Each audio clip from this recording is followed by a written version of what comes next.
Buenas tardes, José Miguel, buenas tardes a todos, ¿vale? Los que hemos estado hablando antes, por los que habéis entrado hasta ahora, ¿vale? Bueno, como os decía, aquí hace muchísima calor, ¿vale? Buenas tardes, Edwin. Sí, a pesar de que ya vamos cara a la noche, pero aún así todavía hace demasiada calor. Bueno, en cualquier caso, como os decía, estamos aquí para en la sesión 2, ¿vale? En la que vamos a empezar a hablar de lo que son los modelos clásicos de tratamiento de incertidumbre e imprecisión, ¿vale? Ya veis que estamos a 29 de junio de 2026 y, bueno, en principio las transparencias son del doctor José Ángel Olivas. ¿De acuerdo? ¿Sí? ¿Todos habéis podido repasar la guía de la asignatura? ¿Tenéis alguna duda con respecto a los materiales o a lo que habéis podido revisar que queréis comentarme?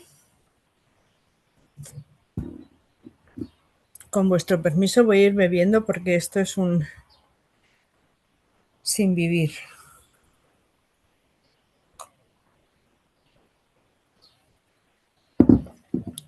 ¿No? ¿Ninguna habéis revisado ni siquiera la guía de la asignatura, ni la guía docente, ni nada de nada? Dudas no, pero relacionado con cosas que hablamos con la semana pasada, en la semana recibí una notificación de que Anthropic estaba anunciando de que el señor Trump estaba prohibiendo el uso de algunos modelos para gente que que no fuera ciudadano americano, y estaba relacionado con lo que hablábamos sobre la regulación de la IA, ¿no? Y que los gobiernos no siempre son buenos. No, desde luego que no. Las políticas, ya sabéis que las políticas, bueno, se toman en base a decisiones que ellos solo saben, ¿de acuerdo? Pero en cualquier caso lo que no pueden prohibirnos es el conocimiento.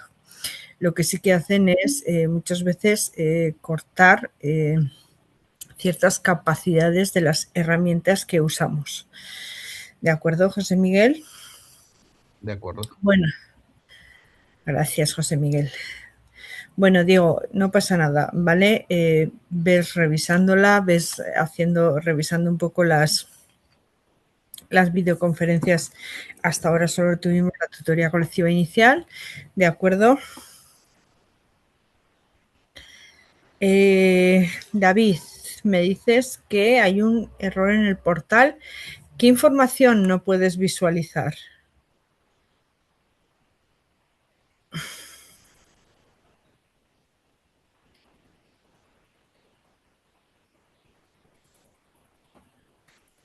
No se podía descargar. O sea, cuando entréis en el aula no veis nada. No podéis ver la información, no podéis ver las guías docentes, no podéis ver nada. Durante el fin de semana no se podía, pero hoy ya sí que he podido yo descargar todo.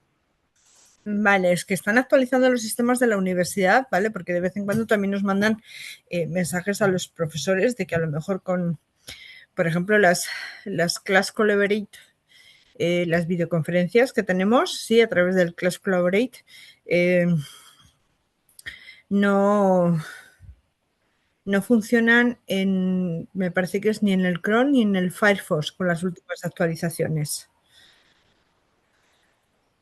¿Vale? Sí, pero la guía del docente, disculpe, buenas tardes, no se pudo descargar o no la vi subida. Vi otro material, pero la guía del docente no la encontré. Vale, pues si entras en información de la asignatura, ¿vale? Tienes un apartado expresamente que pone guía docente. ¿Puedes verificarlo? Que si lo veas. Ah, sí, ya lo estoy viendo. Gracias. ¿Ahora sí? William, ¿cuáles no se veían o cuáles ya sí se ven? Sí, profe. Unas de otras materias yo intenté ver las grabaciones y no estaban. Ya creí que era un error mío, pero bueno. Bueno, puede ser que estén haciendo actualizaciones, ¿vale, William? La suya sí la vi, esa sí estaba, pero de otras materias no. Por eso, y todas estas actualizaciones que yo sepa terminaron a finales de abril, primeros de mayo, con lo cual deberíais poder ver todas las videoconferencias. Por ejemplo, alguien este fin de semana a mí me escribió diciendo que no podía verlas. Bueno, yo las volví a colgar, pero ya sabéis que desde el apartado de grabaciones vosotros también podéis verlas, ¿vale? Aunque no estén públicas, sí que están para los alumnos matriculados en la asignatura. ¿Podéis comprobarlo?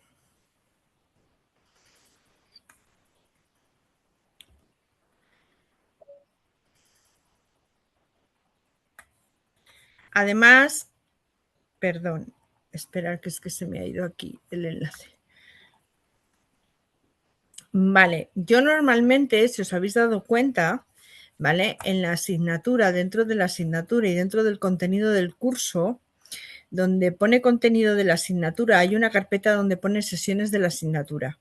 Si a mí se me olvida y me mandéis algún correo, yo suelo subir tanto la presentación, ¿sí?, como el enlace a la grabación de la sesión.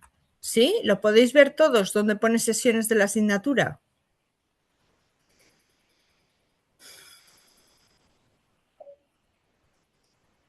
Vale. Y podéis descargarlo, el material, y podéis verlo y todo. O sea, todo está correcto. ¿No tenéis ningún problema con nada?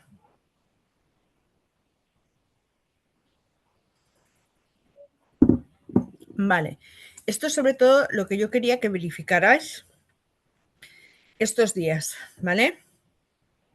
También alguien me preguntó que si el 24 no teníamos clase, aunque me parece que sí que os aparecía en el calendario.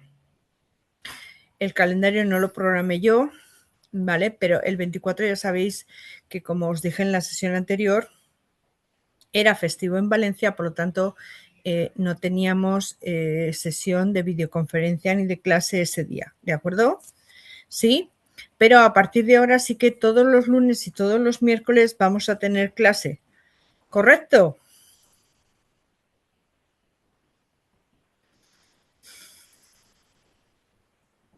Entiendo que sí, ¿no? Vale. Bien. Vamos a empezar, ¿vale? Por ver un poco, ¿sí? En qué se fundamenta un poco la asignatura que vamos a impartir, ¿de acuerdo? Entonces, si veis ahí en la transparencia, sí, habla de dos conceptos que son incertidumbre e imprecisión.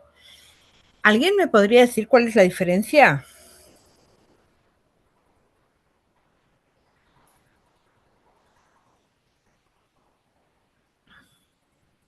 Incertidumbre e imprecisión, ¿a qué os hace referencia?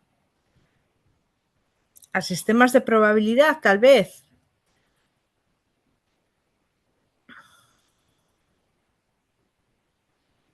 Hola, podéis colaborar, ¿eh? Incertidumbre está más relacionado con la vida real e imprecisión no.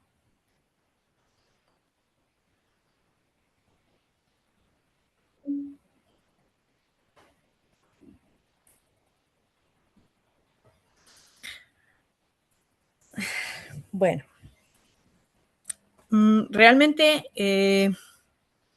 los dos están relacionados con conceptos de probabilidad, ¿sí? Pero no vamos a ver la probabilidad como un modelo matemático, como ya estáis acostumbrados a verlos en otras asignaturas de otros grados o de otros másteres, ¿sí?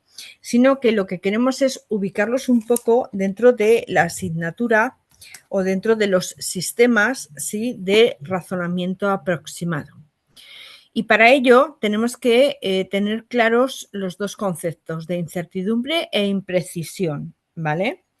Entonces, la incertidumbre está vinculada al desconocimiento, ¿vale? Cuando estamos en un entorno incierto y no sabemos ¿qué va a ocurrir? Es como que todo es desconocido, ¿sí? De ahí la incertidumbre, ¿vale? Pues, por ejemplo, un coche cuando va a pasar y no sabemos si el peatón que hay en la acera va a querer salir, no va a querer salir, si tenemos que parar, está claro, pero tenemos esa incertidumbre ante un ceda el paso, ¿no? ¿Sí o no?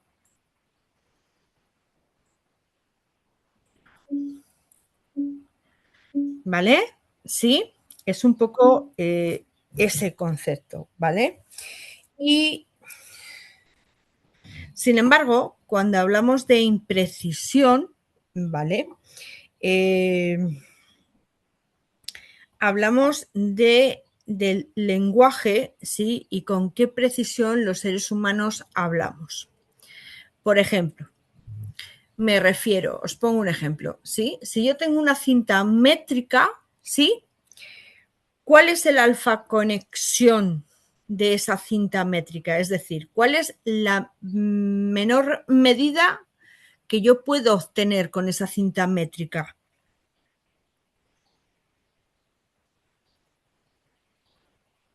La menor unidad que la cinta métrica tenga. Si son metros, podrían ser milímetros.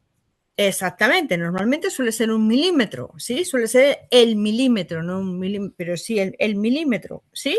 Como tal, ¿de acuerdo? ¿Sí? O sea, es decir, la unidad de medida más pequeña, ¿sí? Que me permite diferenciar entre una medida y otra, ¿correcto? Sí. Sin embargo, cuando hablamos, por ejemplo, y vamos a medir a una persona, ¿sí? Podemos medir a una persona que mida 1,80 con 6 milímetros, ¿sí? Y a otra que mida 1,80 con 1 milímetro, ¿sí? Las dos diríamos que es una persona muy alta, ¿no?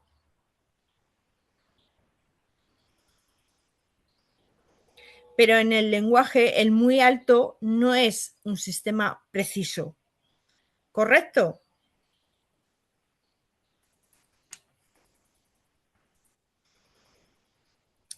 Y de hecho, sí, la imprecisión llega hasta el punto en que ¿cuántos decimales tenemos que tomar en las medidas que hacemos para que sean precisas?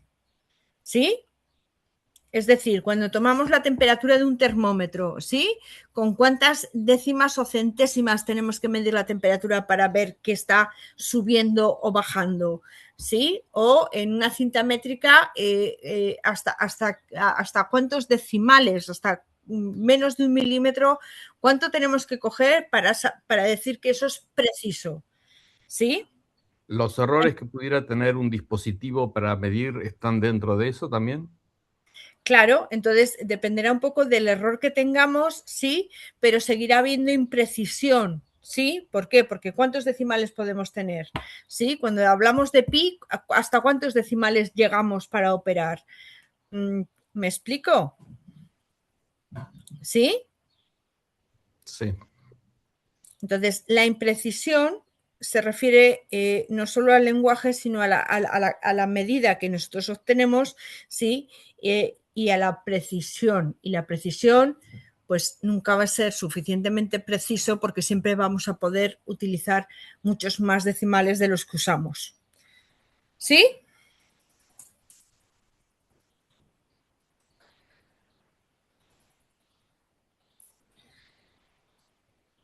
Sin embargo, además de la imprecisión, ¿sí? Tenemos que introducir también, como os he dicho antes, el concepto de incertidumbre, ¿sí?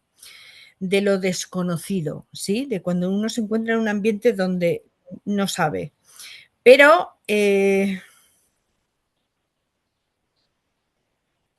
ya lo veremos, ¿vale, Alfredo? Porque no se va a basar solo en la incertidumbre y en la imprecisión, sino que en base a eso vamos a poder utilizar probabilidades, vamos a poder utilizar factores de decisión, vamos a poder utilizar varios enfoques, ¿vale?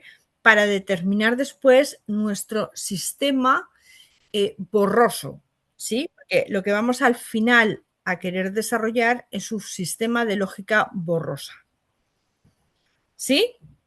Entonces, por ejemplo, en Chernóbil, ¿sí? ¿Qué pasó? Que fallaron los sensores del reactor. Sí, lógica difusa y lógica borrosa pueden ser lo mismo. ¿Vale? ¿Sí? ¿Vale, William? Pero me interesa ahora que os centréis en el concepto tanto de incertidumbre como de imprecisión. Luego ya veremos al futuro qué es lo que vamos a ver o no desarrollar en la asignatura. ¿De acuerdo? ¿Sí? Cuando hablo de incertidumbre, ¿sí? Es que, por ejemplo, en Chernóbil fallaron los sensores, hubo una inconsistencia en el sistema, ¿sí? ¿Y qué pasó? Que al final explotó el reactor y ya sabemos todos lo que ocurrió, ¿no?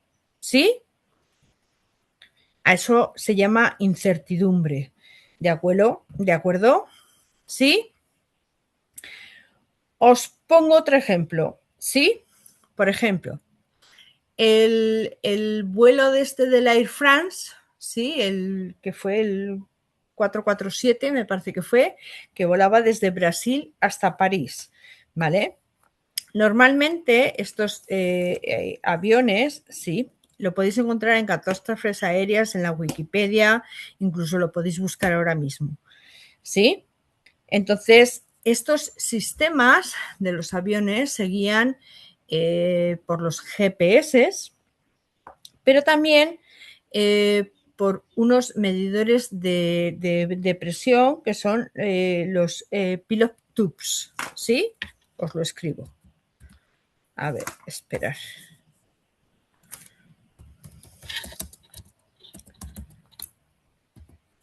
Sí, perdón, lo he escrito mal, creo. ¿Sí? ¿Sí? ¿Conocéis algo de estos temas? ¿Vale? Bueno, pues ya os cuento. ¿Sí? Os lo cuento para que veáis. ¿Sí?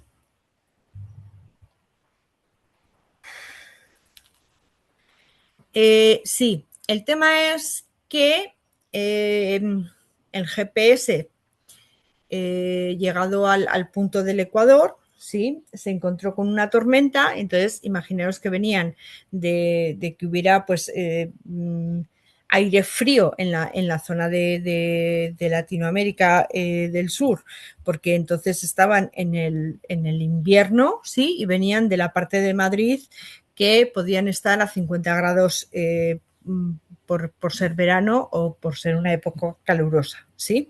En cualquier caso, en el Ecuador esas corrientes chocan y lo que generan son muchas tormentas y mucha inestabilidad, ¿vale?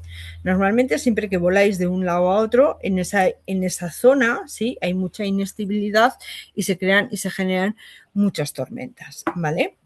¿Qué pasó? Pues que se encontraron con una tormenta de granizo, ¿sí? Y hizo que esos pilot tubes, ¿sí? Que medían la presión del aire, ¿sí? Se congelaran, ¿de acuerdo? Con lo cual dieron una medición errónea diciendo que el avión iba a 300 kilómetros por hora, mientras que el sensor del GPS decía que iban a 900 kilómetros por hora. ¿Sí? Entonces, cuando el sistema de inteligencia artificial del avión vio unos datos y otros, entró en conflicto y ¿qué hizo? ¡Ah! ¡Pip, pip! Se desconectó. ¿De acuerdo? Entonces, ese avión que estaba volando en piloto automático, además se encontró con que los dos pilotos que había entonces, porque el comandante se había ido a descansar,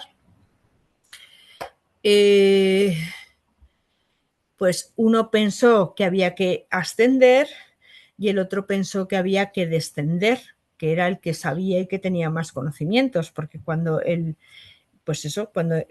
avión entra en una determinada situación en la que está perdiendo presión, lo lógico es descender hasta que se vuelve a estabilizar y volver a coger altura.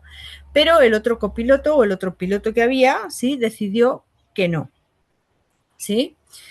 En cualquier caso, sí, cuando despertaron al comandante y el comandante entró a la cabina, ya era demasiado tarde como para recuperar el avión y al final murieron todos. ¿Sí?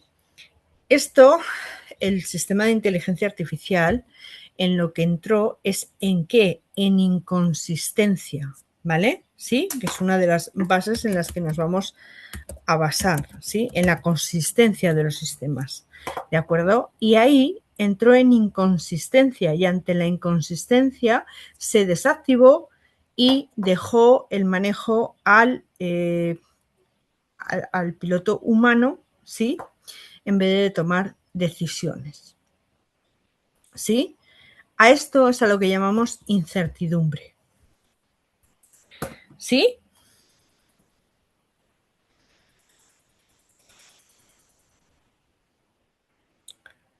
Es decir, entramos en una inconsistencia cuando una cosa y su contraria son verdad, ¿sí? O sea, el ir a 900 kilómetros por hora y no ir a 900 kilómetros por hora, en este caso las dos eran verdad según los sensores, ¿sí? Por lo tanto, entramos en una inconsistencia. ¿Sí?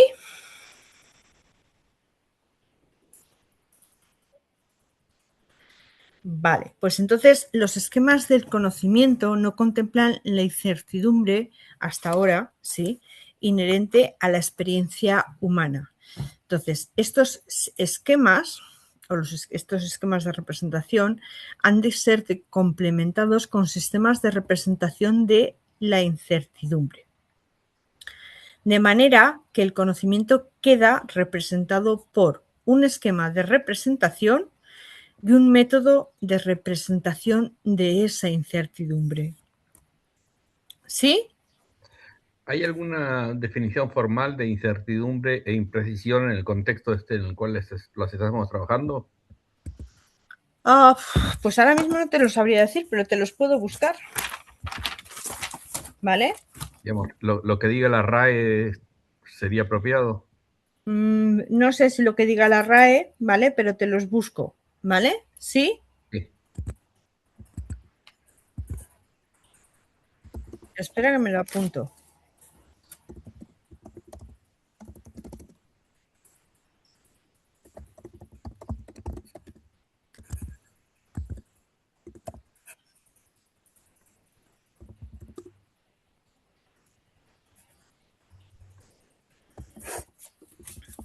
Vale.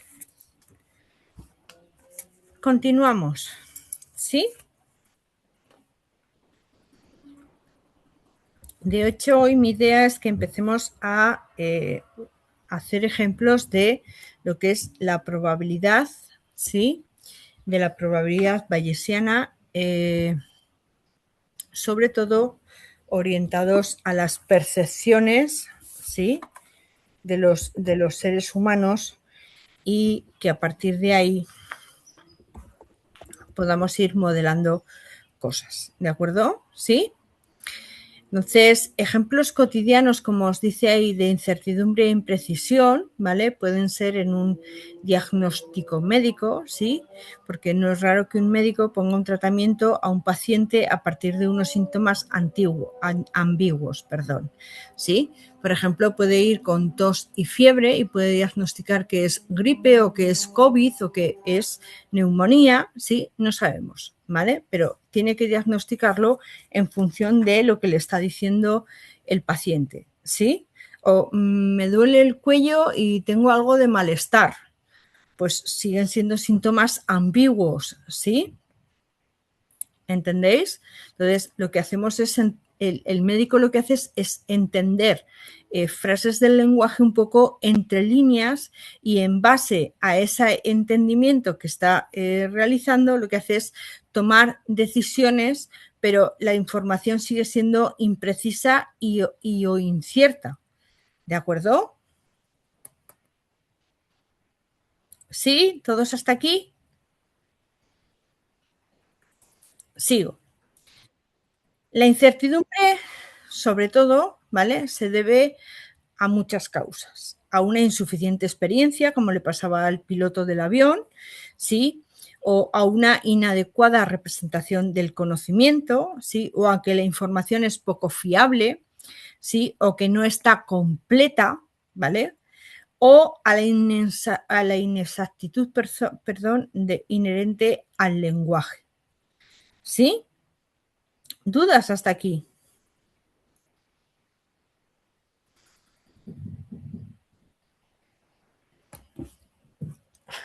Me vais a permitir que beba un poco porque no puedo más.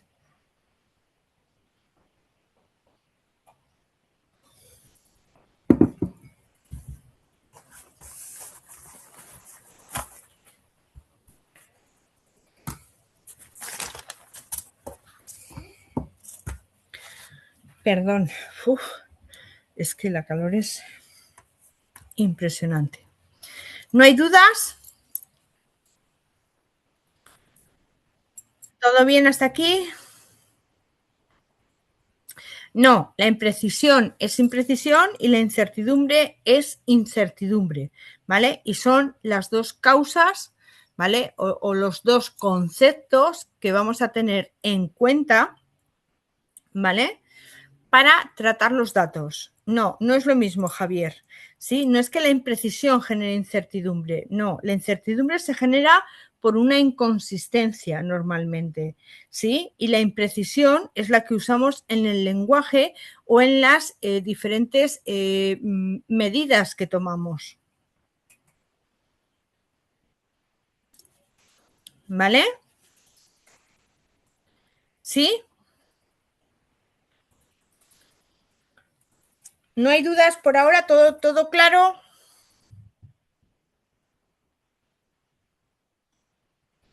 Vale, sigo pues, ¿vale? ¿Qué 4 enfoques vamos a estudiar, ¿sí? Para dar forma, ¿sí? A esta incertidumbre y a estas inconsistencias del lenguaje, ¿de acuerdo?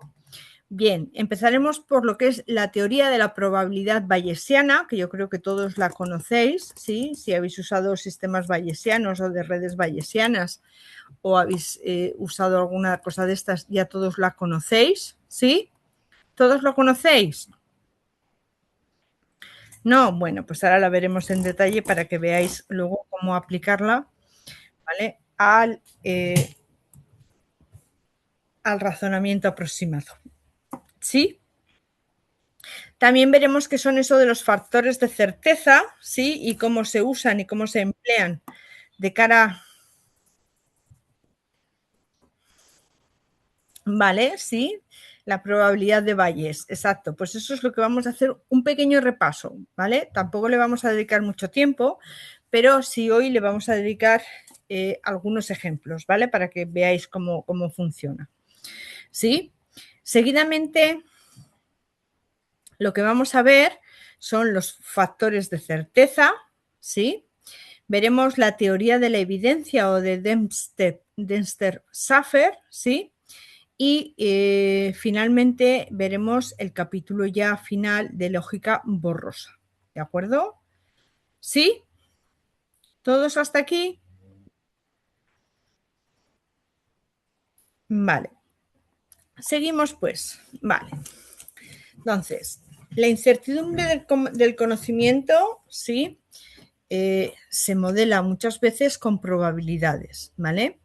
Y normalmente se basa en la teoría formal de probabilidad del teorema de Bayes, ¿vale? ¿Qué permite este teorema? Sí, pues el cálculo de probabilidades complejas a partir de otras más simples basadas en observaciones reales, ¿de acuerdo? Entonces, se ha aplicado en varias áreas de la inteligencia artificial, tal como el reconocimiento de patrones y los problemas de clasificación, ¿vale? Aquí es donde entran las redes bayesianas y demás. Un ejemplo de esto es el proyecto Prospector, ¿sí? El Prospector es un proyecto, sí, que ya tiene muchos años y que se basaba en detectar, ¿sí? minas de minerales, ¿sí? Es decir, se basaba en detectar, ¿sí? Yacimientos de los minerales que andaban buscando, ¿vale? Es todo un proyecto que está documentado, ¿de acuerdo? Y que utilizaba esta parte del teorema de Bayes, ¿de acuerdo?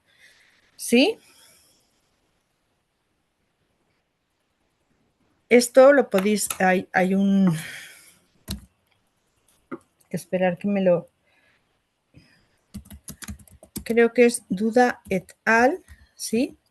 Que lo podéis buscar, ¿vale? Y que habla de todo este proyecto Prospector, ¿vale? Por si queréis y os interesa ir conociendo el tema. ¿Sí? ¿Vale? Bien.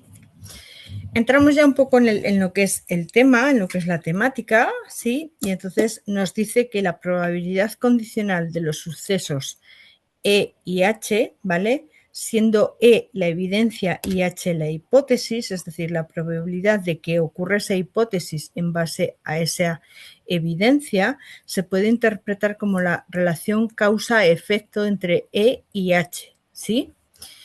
Y según Bayes, ¿sí? La probabilidad condicional de una hipótesis H, dada la presencia de una evidencia E, viene dada por la probabilidad de esa hipótesis con respecto a esa evidencia es igual a la probabilidad de que ocurra esa hipótesis con esa evidencia partido por que ocurra esa evidencia por sí sola.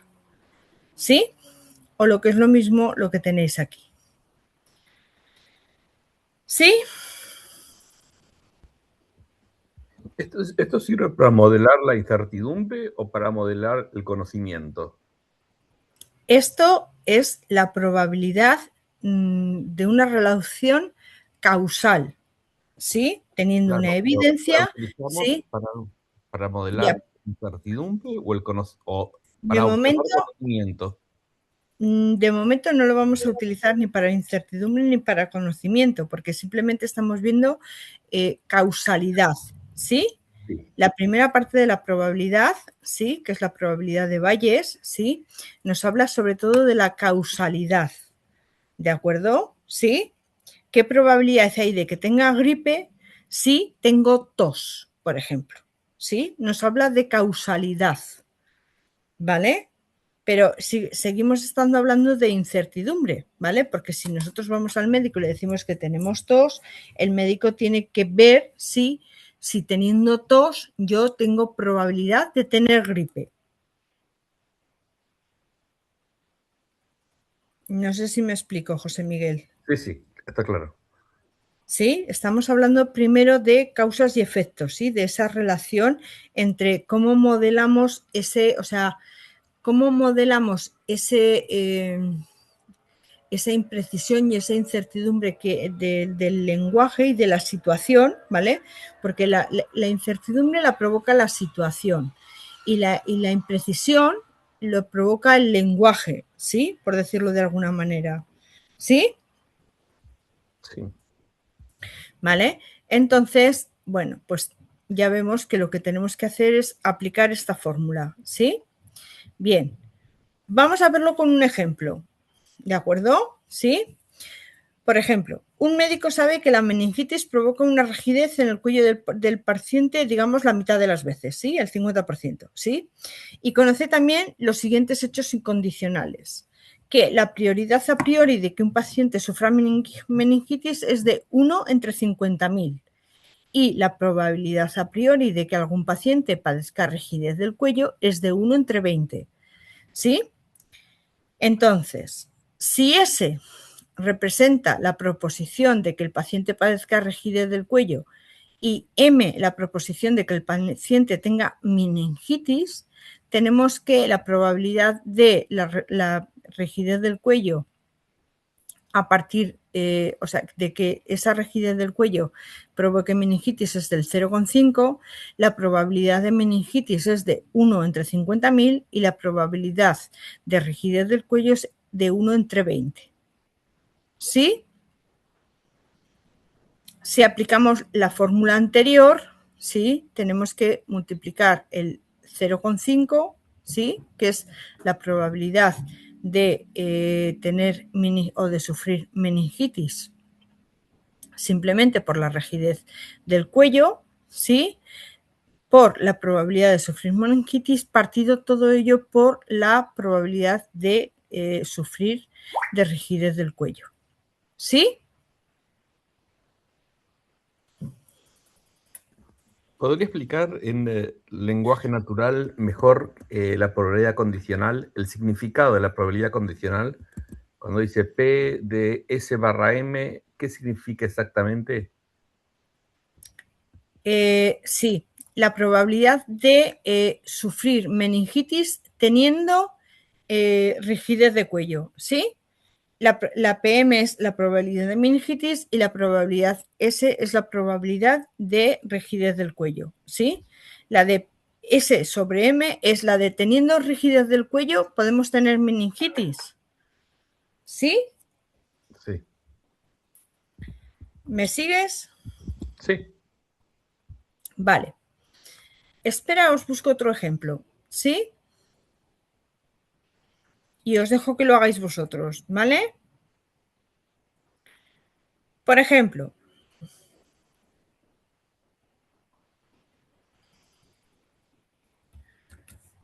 os lo pongo aquí, ¿vale? Os lo pongo aquí afuera, os lo pongo en el chat, ¿sí? Un veterinario sabe que una determinada enfermedad provoca fiebre en los animales el 80% de las veces. Y también conoce los siguientes datos generales. La probabilidad a priori de que un animal tenga esa enfermedad es de 1 entre 10.000. Y la probabilidad a priori de que un animal presente fiebre es de 1 entre 25. ¿Sí? Si F representa la proposición de que el animal tenga fiebre y E la proposición de que el animal tenga la enfermedad, tenemos que P sobre F, ¿sí? Es 0,8, la probabilidad de E es 1 partido por 10.000 y la probabilidad de F es 1 partido por 25, ¿sí? Ahora, aplicando el teorema de Bayes, ¿sí? Os doy 5 minutos para que me digáis la solución.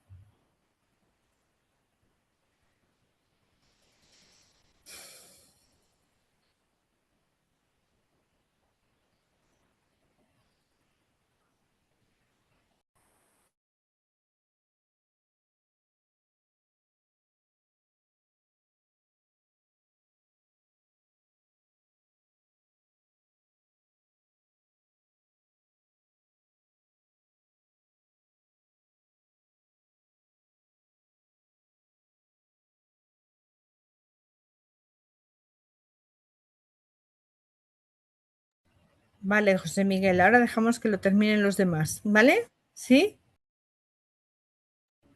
De acuerdo, Javier, ¿vale? A ver qué le sale a los demás. Es que lo que quiero es que lo hagáis.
¿Quién más? Estáis 33 y solo habéis respondido 10 o 6 o 7.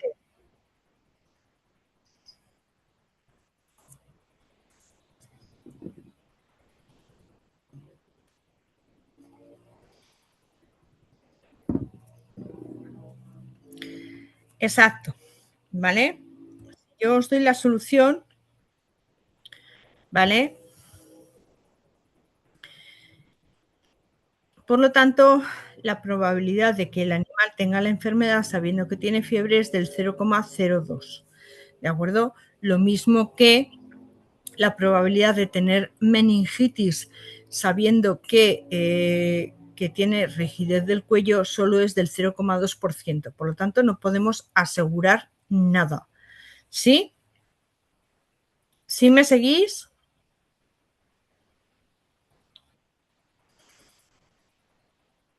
Venga. Sigo. Ejemplo 2, ¿sí? Si se desea conocer si una cierta localización geográfica si en una cierta, localización geográfica habrá un yacimiento de cobre a partir de ciertos estudios de minerales de la zona, ¿sí? Es decir, a partir de unas ciertas evidencias, ¿vale? Se necesita conocer por adelantado las probabilidades de encontrar los minerales y las probabilidades de que haya estos minerales en yacimientos de cobre, ¿de acuerdo?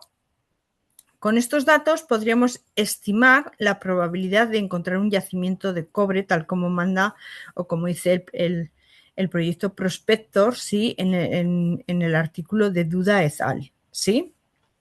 Entonces, habría que calcular un poco esto. ¿Sí? Os doy los datos para que lo hagáis. ¿Sí? Un segundo, que os los copio aquí en el chat.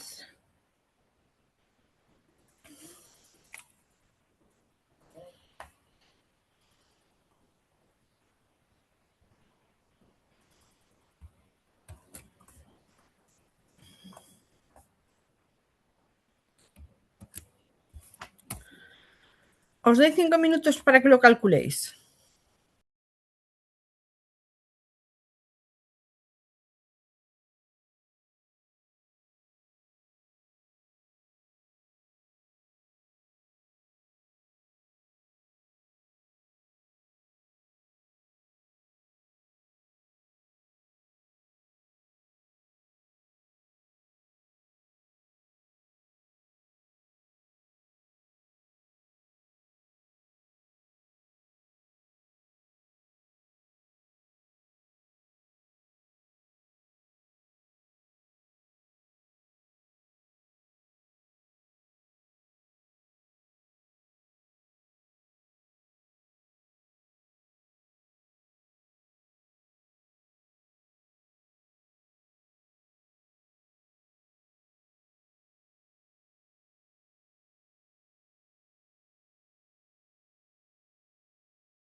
Entonces, ¿qué es? ¿El 0,07 o el 7%?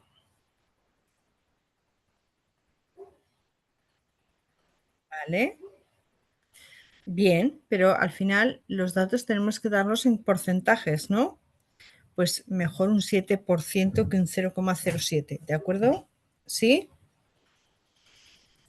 ¿Vale? Bien. Sí. Os pongo el resultado ahí, ¿vale? Sí, simplemente para que lo tengáis. ¿Vale?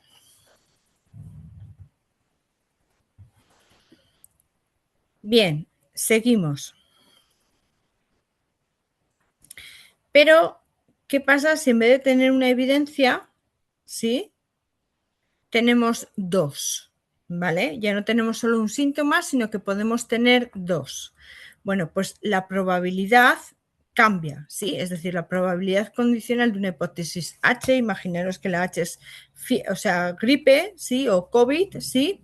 Dada la presencia de dos evidencias, E1 y E2, que pueden ser tos y fiebre, ¿sí? Entonces, la probabilidad de que tengamos de que tengamos gripe, si tenemos tos y fiebre, es la probabilidad de que tengamos gripe por la probabilidad de que tengamos tos y ¿qué he dicho? Fiebre, ¿sí?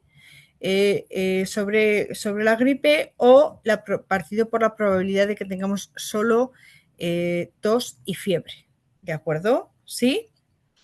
Y para N evidencias, pues pasa a lo que veis ahí abajo, ¿vale? La fórmula se amplía, pero en el mismo sentido, ¿de acuerdo? ¿Sí? Ejemplos, porque esto se ve mejor con ejemplos, ¿vale? ¿Sí? Vale. A ver, por ejemplo, un médico quiere saber la probabilidad de que tenga un paciente gripe sabiendo que presenta tos y fiebre, ¿vale? Entonces queremos calcular esa probabilidad y lo que queremos es aplicar esa fórmula, ¿sí? Que tenéis ahí, ¿de acuerdo? Con dos síntomas. Venga, os dejo unos minutos para que lo solucionéis.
Perdón, porque se ha apagado la cámara, ¿verdad?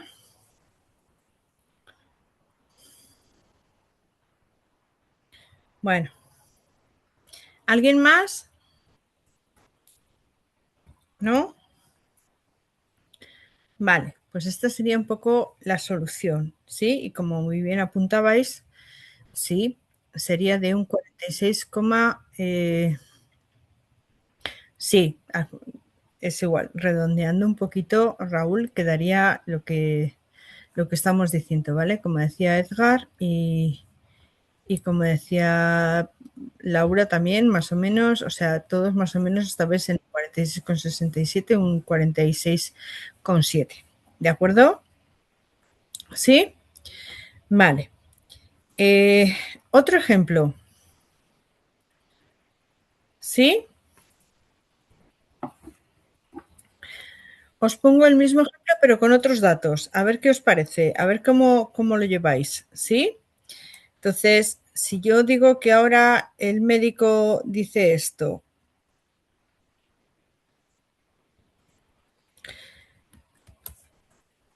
¿qué os saldría? ¿Vale? Sin daros ya la fórmula.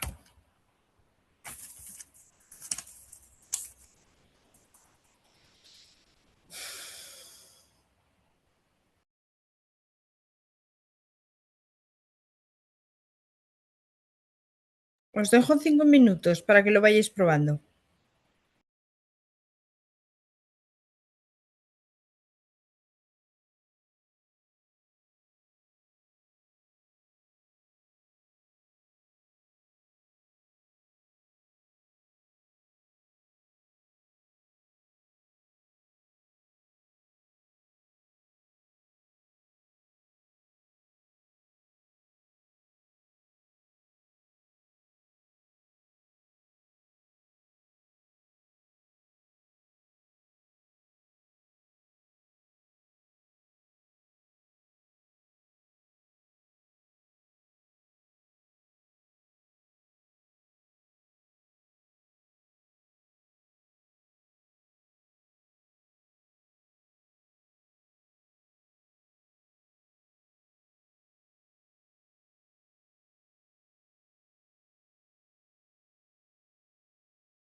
¿Alguien más?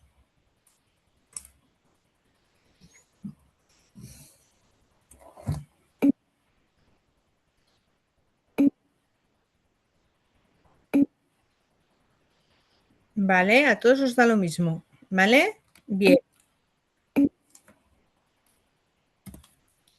Pues es correcto, ¿vale? Sí, el procedimiento será ese, es ese, que es el que vosotros todos habéis seguido para solucionar el ejercicio, ¿de acuerdo?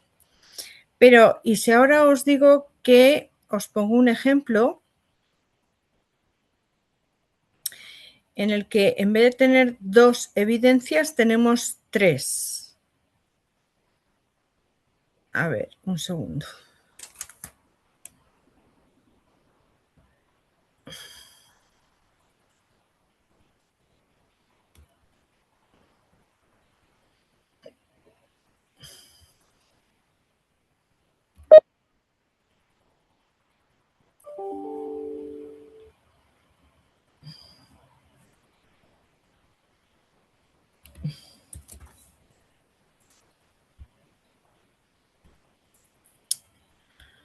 Un segundo, darme que...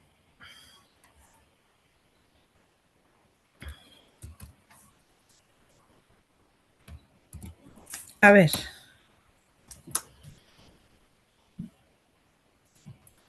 Os doy 5 minutos más, ¿vale? A ver, ¿cuál es la fórmula que aplicaríais, perdón? ¿Sí? ¿Y cuál es el resultado que os daría?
Muy bien, chicos. Os pongo ahí la solución, pero la que habéis dado es correcta. ¿De acuerdo? ¿Sí? ¿Vale? Cuando tenemos dos evidencias y una hipótesis, ¿vale? O varias evidencias y una hipótesis, ¿de acuerdo? ¿Sí? Bien, seguimos repasando. Pero ¿qué pasa cuando hay más de una hipótesis, que realmente tienen que ser mutuamente exclusivas y exhaustivas? Eso quiere decir que si al menos hay dos hipótesis, ¿vale? Si la probabilidad de que ocurra HI y HJ es 0, entonces el sumatorio de que ocurra HJ tiene que ser 1. Es decir, que las probabilidades tienen que sumar siempre 1, ¿de acuerdo? ¿Sí? Y además tenemos, como ya hemos visto, no solo una evidencia ni dos, sino que tenemos n evidencias, ¿de acuerdo? Entonces, la fórmula acaba siendo lo que veis ahí. ¿Sí? ¿Todos?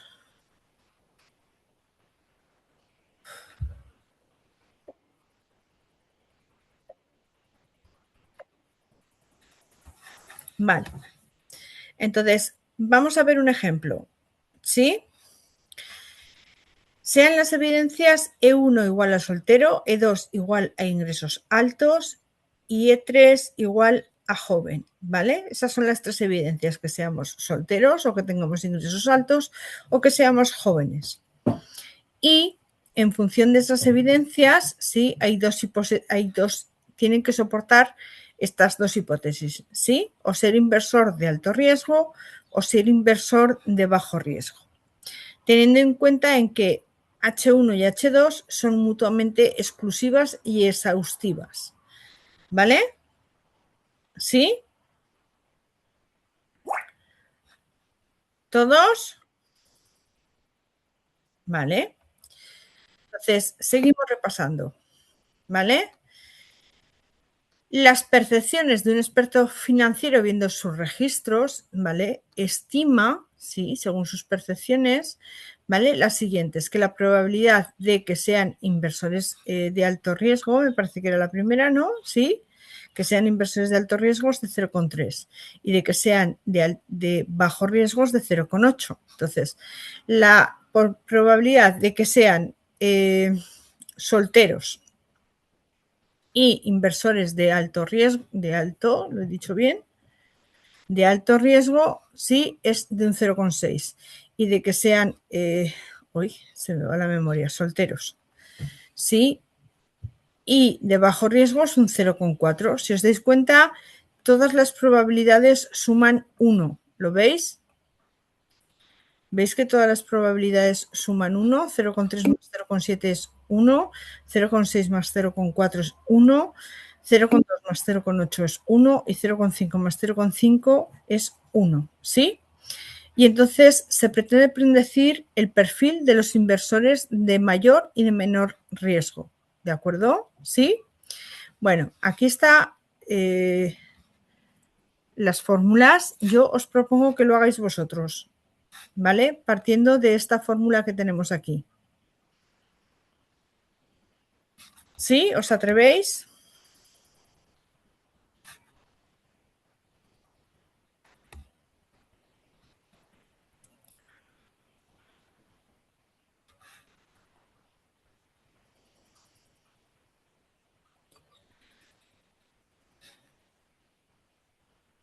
¿Os atrevéis?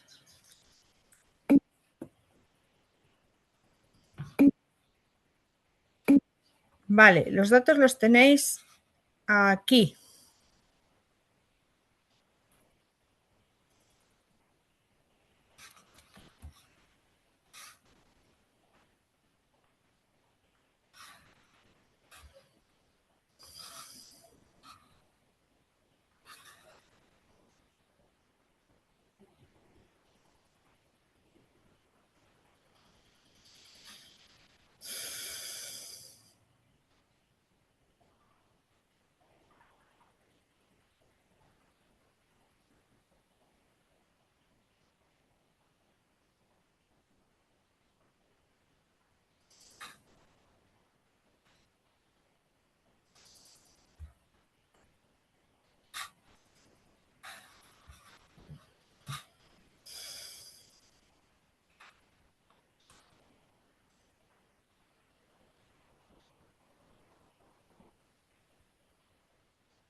¿Alguien tiene algún resultado ya?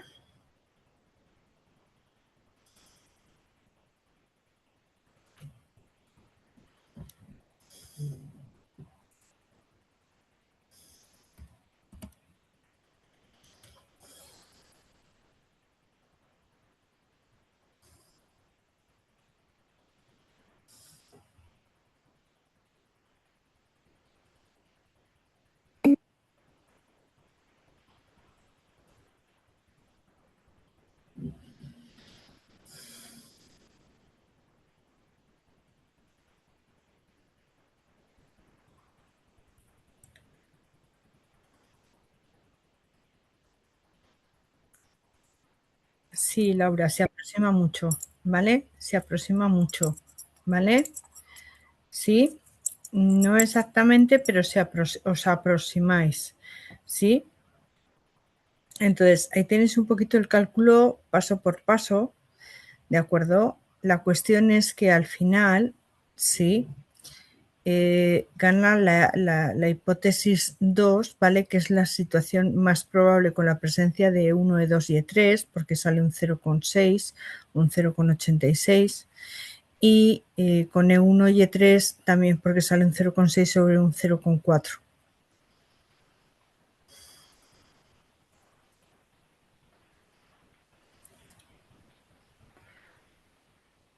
¿Sí? ¿Veis el error?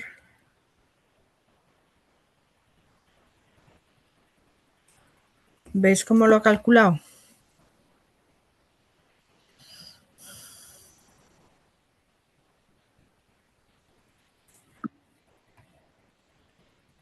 ¿Vale? ¿Sí? ¿Lo ves?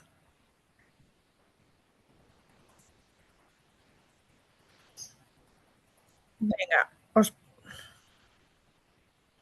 vale, vamos a volver a hacer otro, ¿sí? También con varias hipótesis y varias evidencias, ¿sí? Y vamos a aplicar la misma fórmula que hemos aplicado para este, ¿de acuerdo? ¿Sí? ¿Vale? Entonces, en este caso, bueno, aquí lo tenéis resuelto en las transparencias, ¿vale? Sí, lo que está haciendo es calcular el H1 sobre E2, el H1 sobre E3, el H2 sobre E1 y E2 y E3, el H1 sobre E1 y E3, el H2 sobre E1 y E3 y el H1 y el H2 sobre E1, E2 y E3, ¿sí? ¿Vale? A ver, perdón que no me funciona el ratón. ¿Sí? ¿Vale? Al final, esas son las probabilidades que nos salen para cada hipótesis y cada evidencia o conjunto de evidencias, ¿de acuerdo? ¿Sí? Entonces partíamos, este era perdón, esta era un poco la fórmula de la que partíamos, ¿de acuerdo? Y este era el ejemplo que estábamos haciendo, sí, que bueno, aquí lo tenéis resuelto de una manera y yo os lo he puesto un poquito más paso a paso, ¿de acuerdo? Sí, y entonces ahora que ya tenéis este paso a paso, sí, yo os pongo este otro, sí, y lo mismo, os doy 10 minutos para que lo resolváis, ¿de acuerdo? Sí, siguen habiendo 3 evidencias, siguen habiendo 2 hipótesis, ¿vale? Sí, las dos son exhaustivas y exclusivas mutuamente, ¿vale? Y ahí tenéis un poco las probabilidades de las hipótesis y de cada uno de los eventos, ¿sí? O las evidencias con respecto a cada una de las hipótesis, ¿sí? Entonces, vamos a ver el cálculo final, ¿de acuerdo? Venga, 10 minutos como antes.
¿Alguien más me dice los resultados?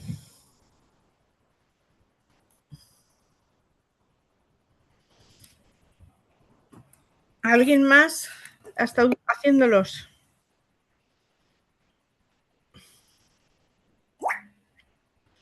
¿Quién más?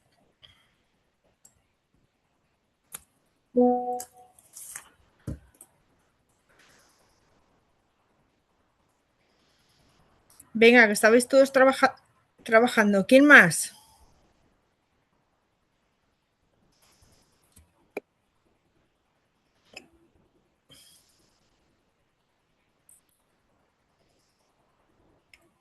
¿Quién más?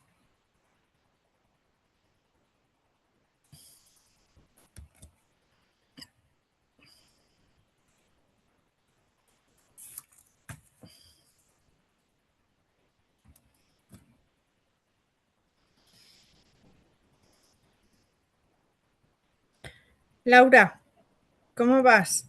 ¿Has estado haciendo los cálculos?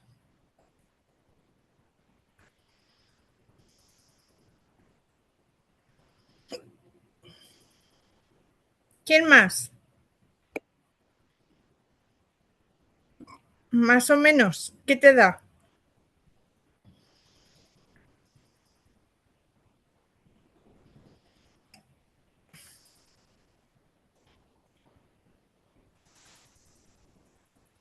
Bueno, los cálculos paso a paso serían estos, ¿vale?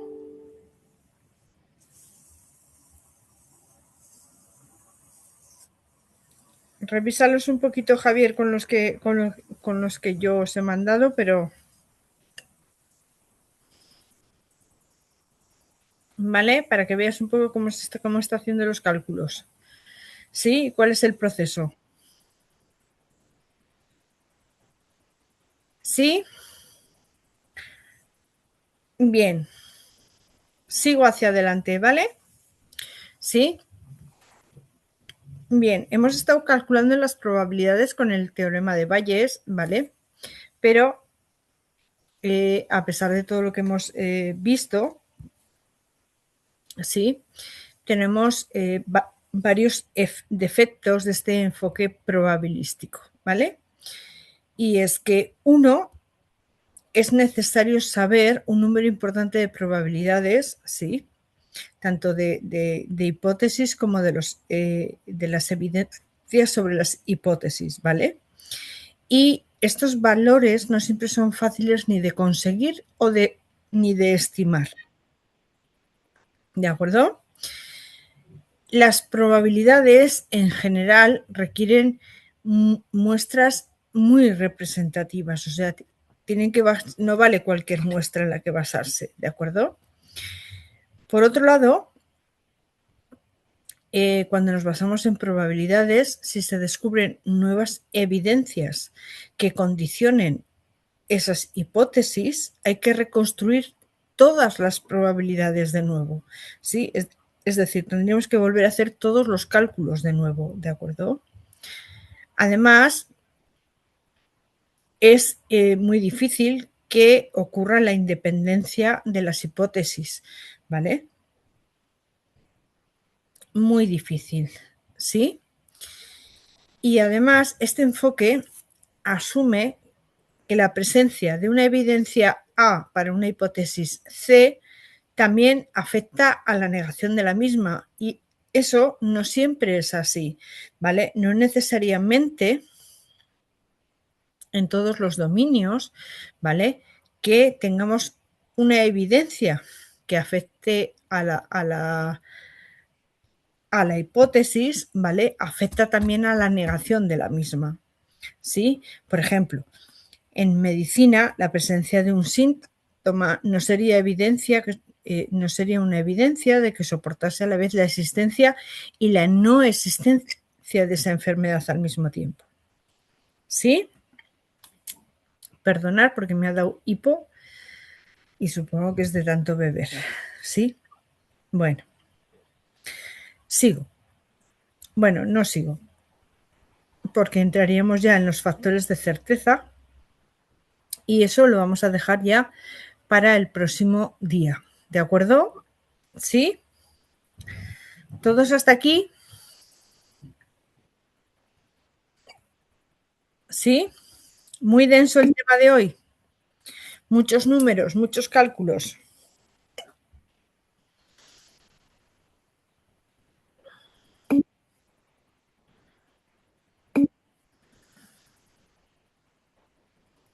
Sí, ¿no?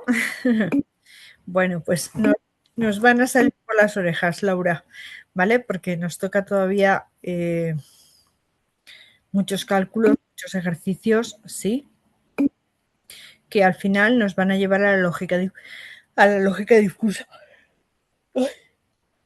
Perdón. ¿De acuerdo? Pero, bueno, las probabilidades no siempre funciona la vida, ¿no? La vida no siempre son todo probabilidades, ¿vale? Eso es lo que vamos a tratar, que se puedan hacer sistemas que funcionen en relación a la realidad y no a probabilidades, pero la incertidumbre y la imprecisión la vamos a tener siempre. Sí, esa era la idea, Raúl, de que hacer muchos ejercicios o de ir haciendo ejercicios por cada cosa que veamos un poco de teoría, ¿sí?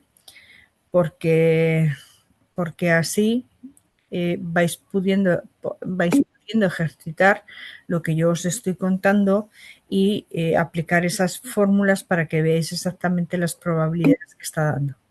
Lo iremos haciendo así a lo largo de la asignatura, ¿de acuerdo? ¿Sí? Bien.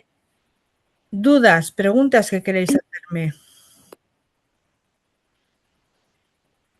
Recordad que nos vemos el miércoles a las 8 de nuevo, a las 8 hora española, ¿sí? Hora CES. Sí, hora CES, porque estamos en verano. ¿Sí?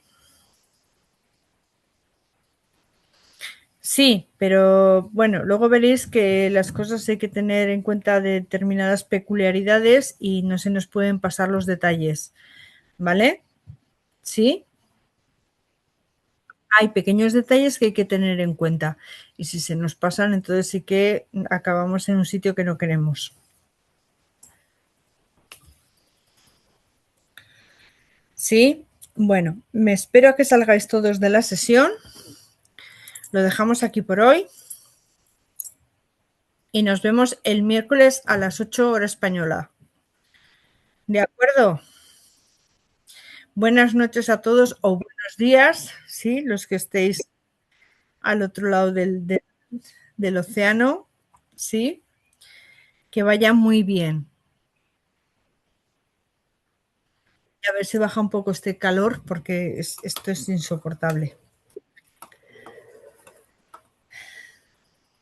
Me espero a que vayáis saliendo y cuando hayáis salido todos, entonces ya cierro yo la sesión, ¿de acuerdo? Bien, la próxima día ya sabéis que empezaremos por los factores de certeza, ¿sí? Para ver qué es eso y cómo funcionan.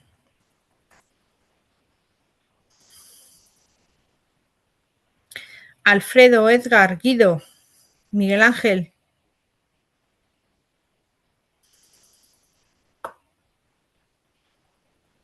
Miguel Ángel Londoña.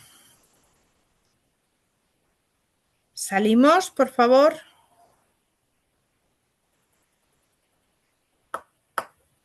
Miguel Ángel.